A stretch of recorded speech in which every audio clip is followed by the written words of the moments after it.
నమస్తే మేడం. నమస్తే అమ్మా. కూర్చోండి. పొలాల్లో పండిన పంట కోతకొచ్చినా ఈ రోజుకి ఒక్క గింజ కూడా తెగకుండా పక్షులకు పందికొక్కలకు ఆహారంగా పోతుందంటే దానికి కారణమిది. ఈ ఊరికి పట్టిన దౌర్భాగ్యం మీరు చేసిన అక్రమాల చిట్టా. కడుపు మంటతో ఉన్నవాళ్లు మీరు చెప్పిన కూలీకొచ్చి ఎందుకు పనిచేస్తారు? దౌర్జన్యాలు చేసి దిక్కున్న చోట చెప్పుకోమన్నారు. ఇప్పుడు అడవే వాళ్ళకి దిక్కైంది. అది ఎవరి తప్పు? మొత్తం 100 ఎకరాల పైచిలుకు భూమి వాళ్ల దగ్గర దౌర్జన్యంగా లాక్కుని ఇన్ని సంవత్సరాలుగా మీరనుభవిస్తూ ఉన్నది. మీ అంతట మీరుగా తిరిగిచ్చేస్తారా, లేదా చట్టం ఎలా పనిచేస్తుందో మీకు చేసి చూపించమంటారా? అలా చేయండి మేడం. నువ్వు ఆగవయ్య నరసింహులు. ఏం చేయాలో మా ఎంఆర్ఓ గారికి బాగా తెలుసు. అట్టా కానివ్వండి అమ్మా. ఇస్తే మీ పొలాలు ఇవ్వండి, మా వివం. మీ పేరేంటి? సామిరెడ్డి. రూల్స్ ప్రకారం వెళ్తే మీ మొత్తం పొలం పోతుంది. కూర్చోండి. సామిరెడ్డి కూర్చో.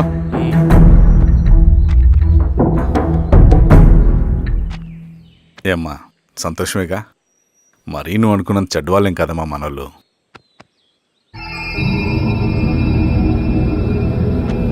పదనాన్న. నమస్తే. పెద్ద ఆయన చెప్పాడు అంతా మన మంచికే. పోను పోను నీకే అర్థం అవుతుంది. ఎన్నాళ్ళకి మీకు మంచి జరుగుతుంది.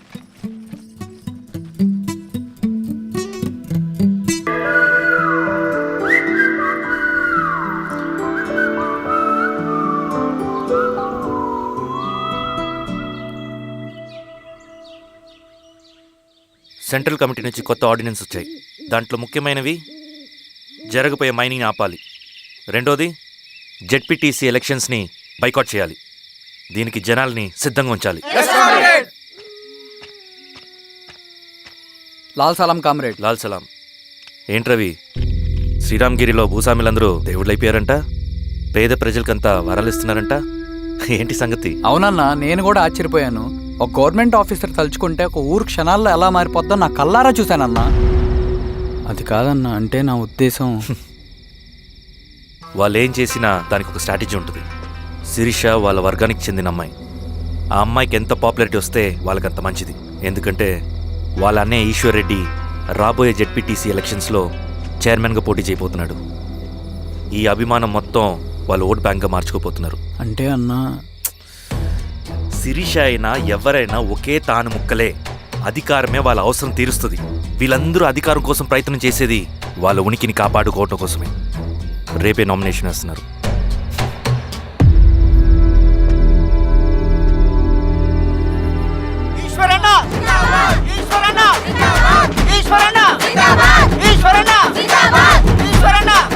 గారు మీ సపోర్ట్ మాకు కావాలి. స్వామి. అయ్యా, మీ అన్నయ్య గారు ఎలక్షన్ నిలబడుతున్నారమ్మా? అవును. అయితే మా ఓట్లన్నీ మీ అన్నయ్య గారికేనమ్మా. వాళ్ళు ఏం చేసినా దానికి ఒక స్ట్రాటజీ ఉంటుంది. అమ్మాయి గారు, సంజీవ్ రెడ్డి గారు వస్తున్నారంట. మధ్యాహ్నం భోజనానికి అన్నయ్య గారు ఇంటికి వచ్చి ఉన్నారమ్మా. అవునా? సరే సరే అమ్మా. రవి, నువ్వు కూడా నాతో వచ్చే. అది రవి, ఇక్కడ నాకు ఫ్రెండ్స్ అంటూ ఎవరు లేరు. నాకు తెలిసిన వాడివి నువ్వు ఒక్కడివే. I'm feeling alone. అందుకే. అర్థమైందా? సరే.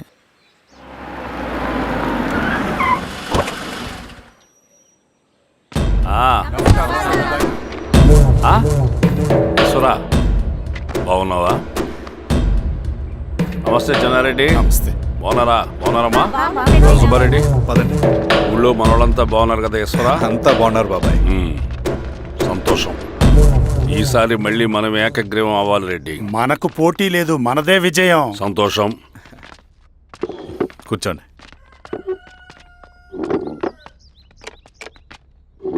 మీరందరూ లోపలికి వెళ్ళి భోంచేయండి. అలాగే అన్న. ఆ రైతు కూలి సమస్యలు ఎంతవరకు వచ్చినాయి? మాట్లాడుతున్నాం బాబాయ్, దాని గురించి మీరేం వరి అవ్వట్లేదు. బాబాయ్, ఆ, నమస్కారం. రండి రండి.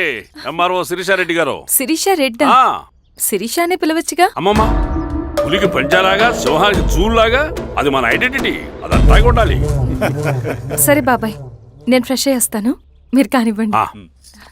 అయినా ఈ కాలం చదువుకున్న ఆడపిల్లలతో మాట్లాడటం చాలా కష్టం.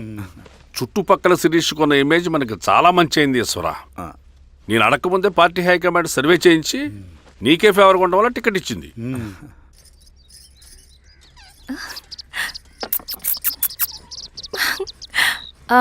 అనేవాళ్ళు ఎక్కడ? బయటికి వెళ్ళారమ్మా. ఓ బయటికి వెళ్ళారా? రవిని పిలు. అలాగే. మేడం రవి రా రా రా, కూర్చో. పర్లేదు మేడం. మేడం ఏంటి, శిరీషానే పిలవచ్చుగా. అది కాదండి, ఎవరైనా కూర్చో. చూస్తే. కూర్చోవయ్యా. ఇది ఆఫీస్ కాదు రవి, మా ఇల్లు. వడ్డించు. సరే అమ్మా. రవి, ఆ, అడవిలో నక్సల్స్ ఎక్కడుంటారో తెలుసా నీకు? ఏంటి శిరీష? అడవిలో నక్సల్స్ ఎక్కడుంటారో తెలుసా నీకు? ఎందుకు శిరీష గారు? తెలుసా తెలీదా? నాకెలా తెలుస్తుందండి? చూచాయిగా ఆయన తెలీదా? సరే, ఎక్కడుంటారో నాకు ఐడియా ఉంది. సాయంత్రం ఇద్దరం కలిసి వెళ్దాం. అది కాదండి. నువ్వు వస్తున్నావు అంతే, తిను. ఇది ఎక్కడ కూడా రా బాబు. సడన్ గా నక్సల్స్ అంటుంది, అడువంటుంది. కొంప తీసి నా మీద ఏమైనా అనుమానం వచ్చిందే ఏంటి? రవి ఇక్కడే ఆపొకసారి. ఎందుకు ఇప్పుడు ఈ టైంలో అడ్వెంచర్లు? ఇప్పుడు జరగరాంది ఏమైనా జరిగితే రేపు మీ అన్నయ్యకి తెలిస్తే బాగోదు.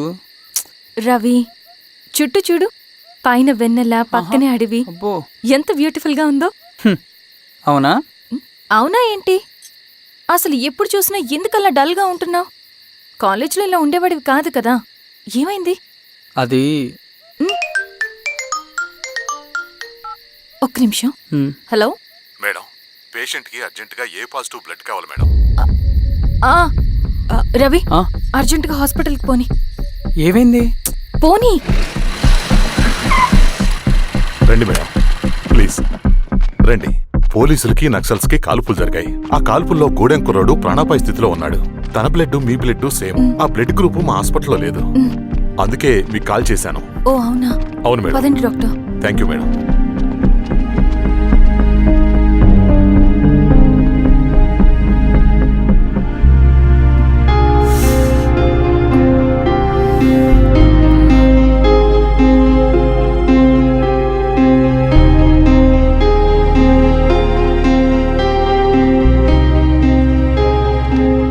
Thank you madam.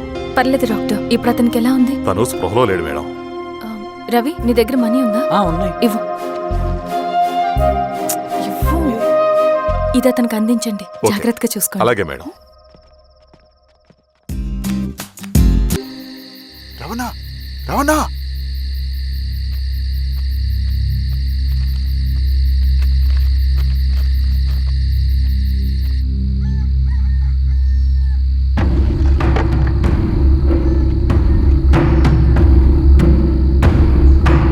బాబాయ్, బాబాయ్. ఏంట్లో ఈ టైంలో వచ్చావు?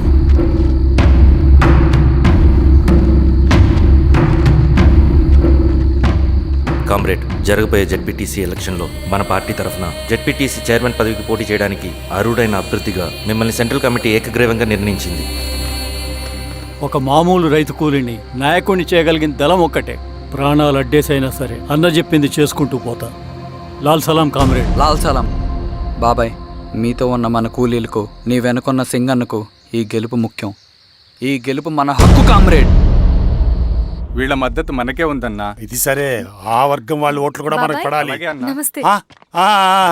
నమస్తే అమ్మా. ఆహా, మీ ఇద్దరిని చూస్తుంటే కడుపు నిండిపోతుందమ్మా. ఒక ఎంఆర్ఓ, ఒక జెడ్పీటీసీ చైర్మన్. అదేంటి బాబాయ్, ఇంకా ఎలక్షన్స్ జరగలేదు?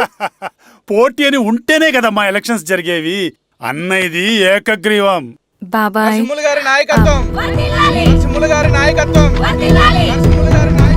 ఓ అయితే పోటీ ఉందన్నమాట.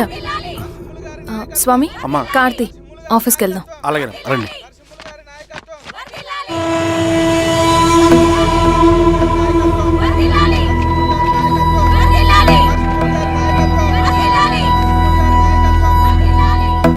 నమస్తే. మొన్నటి వరకు కూడా కూలీ రేట్ల విషయంలో కొంచెం ఆట విడుపుగా ఉందామని అనుకున్నాం. ఇప్పుడు ఆ అవసరం లేదు. ఎందుకంటే చట్టసభల్లో మీతో పాటు కూర్చునే అవకాశం మాకు వచ్చింది.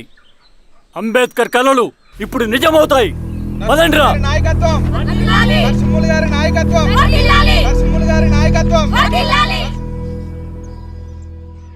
ఆ నరసింహ ఎలక్షన్ పోటీ చేయటం ఏంటి? నా కర్మ వీరస్వామి, నా పోస్టింగ్ ఉన్నప్పుడే ఇవన్నీ జరగాల. ప్రచారానికి మారువేషంలో అన్నలు కూడా వస్తారేమో సార్. రాని ఎవడన్నా వచ్చి విప్లవం ఉద్యమం అని మాట్లాడాడు అనుకో, నా కొడుకున్నప్పుడు గానీ జీవితమే ఒక ఆట, సాహసమే పుబాట, ఎదురే నాకు లేదు నన్నెవడు ఆపలేడు, ఎదురే నాకు లేదు నన్నెవడు ఆపలేడు, జీవితమే ఒక ఆట, సాహసమే పుబాట. ముసుగు మీద చేయేస్తే మడత పెట్టి కొడతా. నువ్వా? ఎవడరేడు? ఈ తెల్లని గుర్రం శాంతికి సంకేతం, ఈ నల్లని బట్టలు న్యాయానికి చిహ్నం, ఈ ఎర్రని రంగు విప్లవానికి నాంది, ఈ కొరడ శిక్షా స్మృతికి చిహ్నం. చిరంజీవి పిచ్చాడు. తీసుకెళ్ళండి. నాగలి గుర్తు చేయాలి ఓటు. ఇదిగో నాగలి గుర్తు మీద ఓటేయాలి. నాగలి గుర్తు మీద ఓటేయాలి. ప్రతిసారి ఎన్నికలు వస్తున్నాయి. ప్రతి ఎన్నికలప్పుడు రకరకాల పార్టీల నుంచి నాయకులు వస్తున్నారు, లేనిపోని వాగ్దానాలు చేస్తున్నారు. పొలాలు ఇస్తామంటారు, భూములు ఇస్తామంటారు, ఇల్లు కట్టిస్తామంటారు. ఏమన్నా జరిగిందా ఇప్పటి వరకు? ఏం జరగలేదు కదా. మరి కష్టాలన్నీ పోవాలంటే ఏం చేయాలి? మన పార్టీని మనం గెలిపించుకోవాలి. నాగలి గుర్తుకే ఓటేయండి. ఇన్ని సంవత్సరాలు మీకు సేవ చేసుకునే అవకాశం నాకు ఇచ్చారు. అలాగే ఇంకొకసారి మాకు ఓటేసి భవిష్యత్తులో కూడా మీకు సేవ చేసుకునే అవకాశం మాకు ఇస్తారని కోరుకుంటూ, మీ ఈశ్వర్ రెడ్డి.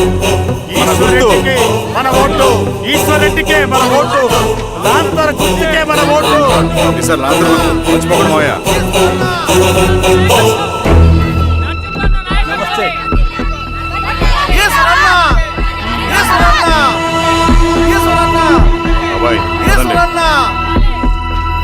అమ్మా గుర్తుంది కదా, లాంతర్ గుర్తు. అలాగే కూలీ రేట్లు పెంచమంటే పెంచడం, ఎలక్షన్ లో డబ్బులు మాత్రం మంచుతారు. ఏ మనుషులో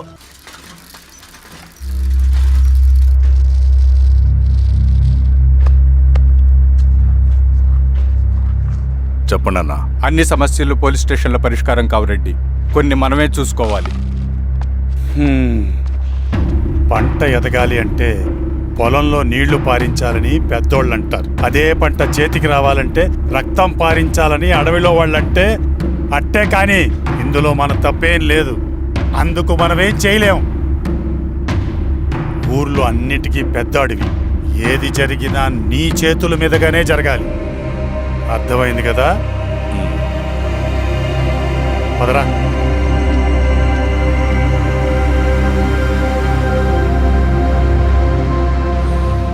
బియ్యంలో రాళ్ళున్నాయి, ఏరేయాలి.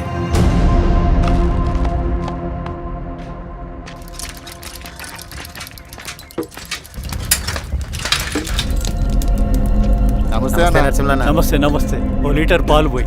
సుబ్బన్ అంత బాగున్నారా?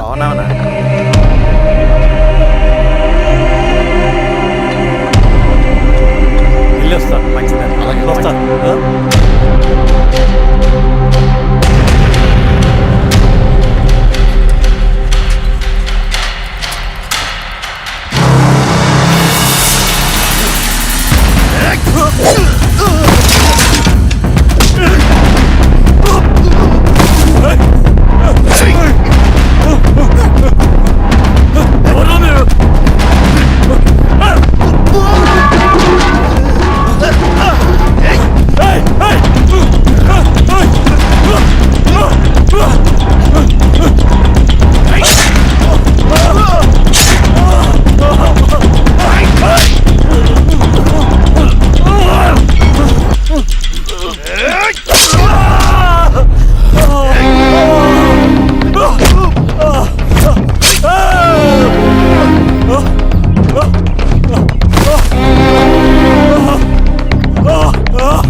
చూడు బాబాయ్, చూడు బాబాయ్. బాబాయ్ బాబాయ్ నీకేం కాదు బాబాయ్. కళ్ళు తెరు బాబాయ్. బాబాయ్ బాబాయ్ బాబాయ్ బాబాయ్ బాబాయ్ బాబాయ్. ఇదొంచు. ఏం దెబ్బ కొట్టావు బారెడ్డి? ఒక దెబ్బకు 2 పిట్టలు. ఎలక్షన్స్ ఏకగ్రీవం. ఇంకొకటి, రేపటి నుంచి ఆ కూలీ నా కొడుకులు మనం ఎంత ఇస్తే అంతగా వచ్చి పనిచేస్తారట. సర్లేండి బాబాయ్, వదిలేయండి. ముందు ఆ ఖర్చుల సంగతి చూడండి. నమస్తే సార్. నమస్తే గిరిధర్ గారు. మీరు ఇలా చేస్తారని కల్లో కూడా ఊహించుకోలేదు ఈశ్వర్రెడ్డి గారు. 2 పసిబిడ్డలు ఉన్నారు ఆ ఇంట్లో. వాళ్ళ గురించి ఏమైనా ఆలోచించారా? రేపు వాళ్ళు మళ్ళీ అడవిలోకి వెళ్ళి గన్నులు బాంబులు తీసుకొచ్చి మీ ఊరి మీదనే పడతారు. అప్పుడు వాళ్ళకు మీరు, మీకు వాళ్ళు. ఇది ఆగదు. అసలు ఏం మాట్లాడుతున్నావు గిరిధర్? మీకు అగేన్స్ట్ గా ఇప్పటివరకు ఏ ఎవిడెన్స్ లేదు. మీకు చెప్పేద్దామని వచ్చాను. బయలుదేరండి.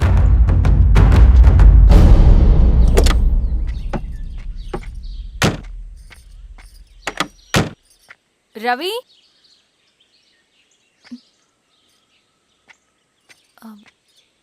రవి ఈరోజు ఆఫీస్కి రాలేదేంటి? నరసింహుల బాబాయ్ చనిపోయాడు. జరిగింది విన్నాను. ఎలా? అన్యాయం అండి. ఎలక్షన్లో నిలబడితే చంపేస్తారా? ఎవరు? ఎవరా? ఆపోజిట్ పార్టీ వాళ్ళు. అందరికీ చెప్తుంటారుగా, మీ అన్నకి చెప్పలేదా? ఇలా చంపుకుంటూ పోతే ఏదో ఒక రోజు మన వాళ్ళని చంపుకోవాల్సి వస్తుందని. రవి, వెళ్ళి మీ అన్నకి చెప్పుకోండి.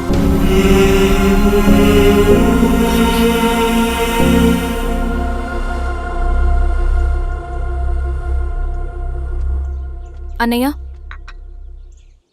నీతో మాట్లాడాలి. ఏంటమ్మా? ఎందుకు ఇలా చేసావన్నయ్య?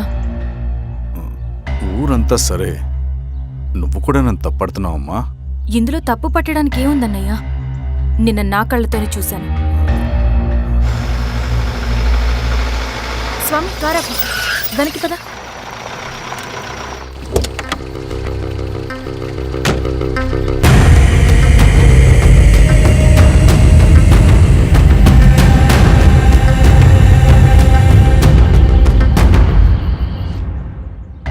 జీవితంలో కొన్ని సందర్భాలుంటాయి, మనం నిజం చెప్పిన అబద్ధం అయిపోయే సందర్భాలు. ఆ వచ్చిన వాళ్ళు ఎవరు ఏంటి అన్నది నీకిప్పుడు చెప్పిన అర్థం కాదు.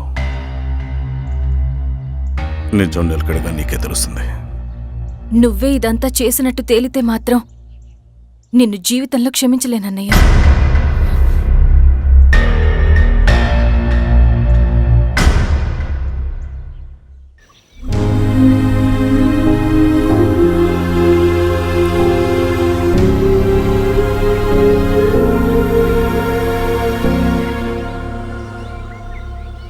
కామ్రేడ్ నరసింహన్న, కామ్రేడ్ నరసింహన్న, కామ్రేడ్ నరసింహన్న.